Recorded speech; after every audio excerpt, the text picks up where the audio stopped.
All right. If you've been thinking about selling your house in Anoka County and you've been following my channel, I'm assuming the next thought you're having is what to fix. How do I get the house ready to put on the market? I've seen people spend thousands of dollars fixing up their house to put it on the market to not see the return on investment that they've put into it. The big myth is that if I spend $20,000 fixing my house up to put it on the market, I'm going to net an additional $20,000 on the sale. That's not necessarily true. Some improvements and some repairs absolutely make sense, and some don't. The difficult part is, how do I know the difference? Some of the repairs make sense because um, real estate agents in general, myself included, we're trained to protect ourselves and our clients. So after the purchase agreement's been agreed to and you're in the inspection period, that's still an ongoing negotiation. So real estate agents will tend to write up an addendum or an amendment for a repair, that the repair should be performed by a licensed professional. One of the biggest ones that I see is a GFI outlet that are required anywhere that there's water, kitchens, bathrooms, outdoors, examples like that, and those always get flagged on a home inspection. It's a relatively easy thing to install a GFI outlet in your kitchen, in your bathroom, wherever it needs to be. But if that's something you wait and have negotiated later, the odds are the real estate agent on the other side is going to say, yeah, the GFI outlet should be replaced by a licensed electrician. Now, I love electricians. Don't get me wrong. One of my best friends is one. But even he'll tell you, well, if I have to replace that GFI outlet, I now have to upgrade that circuit. Anything that I touch has to be brought up to today's code, which includes putting arc fault protection on it. And arc fault protection, again, it's a good thing, but arc fault protection does prevent fires. At least it can prevent fires. And it does that by sensing arcing. The problem is a lot of electric motors produce an arc, especially as they age. So I can't tell you how many times I've been in a house where I'm showing a house that's got a freshly remodeled kitchen and there's an extension cord from the refrigerator going into the living room because the refrigerator keeps tripping the arc fault because the kitchen was remodeled, had to be brought up to today's code. The family room or the living room wasn't. And as the refrigerator ages, the brushes start to arc a little bit and it'll trip the arc fault. That's not to say the refrigerator's bad necessarily, but it can have unintended consequences. So it's much easier for a homeowner to replace the GFI outlet prior to listing it, and that way it's taken care of. On the other hand, you ever look at your water heater and the pressure relief valve? The pressure relief valve should have a pipe going to within, I don't remember the code, roughly 12 inches of the floor or less. That's a pretty minor repair. Even a real estate agent probably isn't going to require that when it's found by the home inspector to be done by a licensed plumber. And even if it is, the licensed plumber doesn't have to do other things. It's a service call. It's an $8 fix. If you have to have a plumber come out, it's probably a $200 fix. That's better than the unintended consequences of having to arc fault your kitchen and now the refrigerator keeps nuisance tripping, as just an example. All right, when it comes to improvements, the things I've seen, people think, well, if I remodel the kitchen and I spend $30,000 on that, the buyer will love that and I'll get a $30,000 increase in value.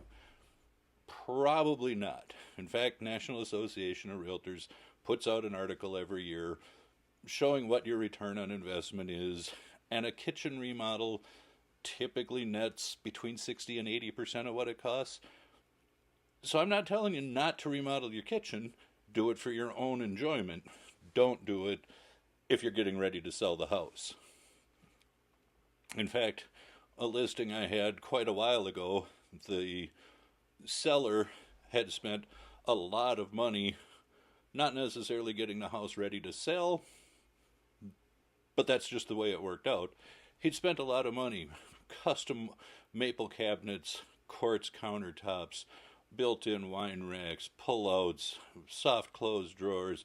Really, really a nice job. He got a job offer, had to relocate, and I happened to meet the buyers at the closing table, and they were just thrilled with the house, and they couldn't wait to move in, gut the kitchen, throw away the custom cabinets because they wanted a more European look, and they'd found blue acrylic cabinets at IKEA that they were wanting to put in. So I'm just saying, you can't predict what a buyer's going to want. Now, last week, as a contractor, I got called out by a guy. I'm going to call, by a gentleman, I'm going to call Oliver. Now, Oliver's pushing 80, and he called me out there because he wanted me to give him an estimate on replacing the siding on his house. He has vinyl siding on the house. It's over 30 years old. He just wants to freshen it up and make the house look better. He wanted me to quote doing James Hardy or LP Smart Side. He just wasn't sure. We walked through the different options he had, and in talking to him, Oliver's pushing 80. He says, yeah, he doesn't really want to live here more than maybe 3 or 5 years. You know, the house definitely needs work, and as a contractor, I probably should be pushing him to put in a more expensive siding because there's a higher profit margin the higher the price is. In this case, I'm kind of talking Oliver into, well, let's just replace the vinyl. Let's add some architectural interest to the front, maybe some board and batten or some shakes. Refresh it, make the house look newer than it is, or at least more modern than the existing 35-plus-year-old vinyl that's weathering with age. And I'll let you know how this plays out. The biggest mistake I see is people just taking generic advice on the internet. Every situation's different. It can depend on the age of the home, the current condition of the home, like Oliver's, for example. The neighborhood you're in, the price point, and what the buyer's expectations might be. What makes perfect sense for one house may be completely inappropriate for another. That's where I've got the advantage. I'm both a realtor and a general contractor. So generally when I walk through a house that we're getting ready to list, or even early on in our relationship, I kind of want to look at a few things. First, will the buyer notice it? If the buyer's not going to notice it, don't spend money on it. Will the buyer care or worry about it? If the buyer notices it, but they're not really concerned about it, don't spend money on it. And the third thing is inspection issues. Are things going to come up on the inspection? And I guarantee you things will come up on an inspection. Home inspectors are paid to point out issues. Not all of them are that negative. Some of them are just a maintenance thing. Almost all of them can be overcome.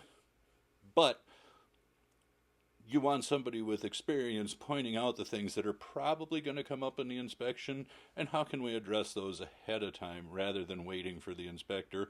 Or, in certain cases, let's let the inspector find that. That's a relatively easy repair that they may not even ask for. The second advantage I've got as both a realtor and a general contractor is I've been doing this for a long time. I've built up a trusted network of tradesmen, subcontractors, flooring installers, plumbers, electricians, heating and air guys. And I can tell you who does the best work. And sometimes, some heating and air guys specialize in boilers.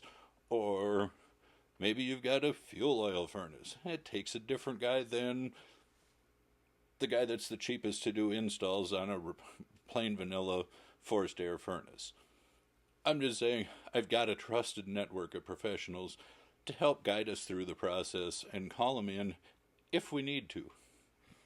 here's where I can help, because the wrong repair performed by the best contractor or the best tradesman is still a waste of money, versus the right repair done by the wrong contractor can either be A, more expensive, B, take longer, or you don't get the workmanship or the right product for the project.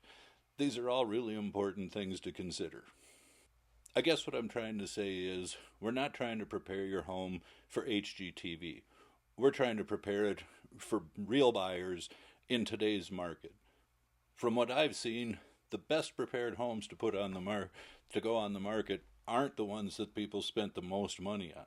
They're the ones that the sellers spent the money in the right places on the right products.